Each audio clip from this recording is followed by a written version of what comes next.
من اكتر الغلطات اللي بيقع فيها طلاب الدبلومه الامريكيه سواء سات او اي اس تي بعد الترايل هو ان هم بيرموا خلاص كل المذاكره ورا ظهرهم، كل الجهد اللي هم عملوه ده، ويقعدوا يستنوا بقى السكور لما يطلع ان شاء الله بعد اسبوعين، نشوف بقى احنا عملنا ايه وسكورنا ايه، وبعدها نبقى نقرر كمان لما نيجي نخش ترايل جديده هنذاكر امتى وهنعمل ايه. طبعا ده بيخلي في فتره جاب كبيره ما بين المذاكره، وده بيخليك تنسى.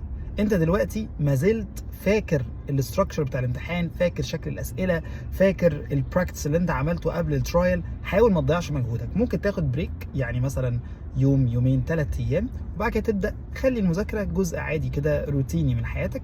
يعني ان شاء الله حتى ولو ساعه يوميا هبص على امتحان، هعمل براكتس تيست، هحل من الكويستشن بانك، ولكن في الاخر انا ما نسيتش شكل الامتحان لحد ما ان شاء الله اطمن من النتيجه، او اشوف ان انا خلاص محتاج اخش ترايل تانية واعرف ايه الميستيكس بتاعتي وابدا اركز عليها طبعا بعد الترايل. وهقول لكم ان شاء الله في الفيديوهات الجايه ازاي تعرفوا الميستيكس بتاعتكم في الترايل، او ايه الدروس اللي انتم محتاجين تركزوا عليها عشان تعلوا السكور بتاعكم.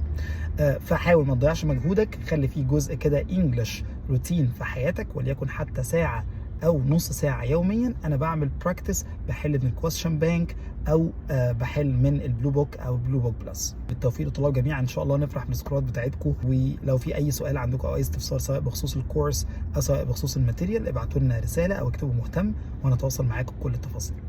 سلام.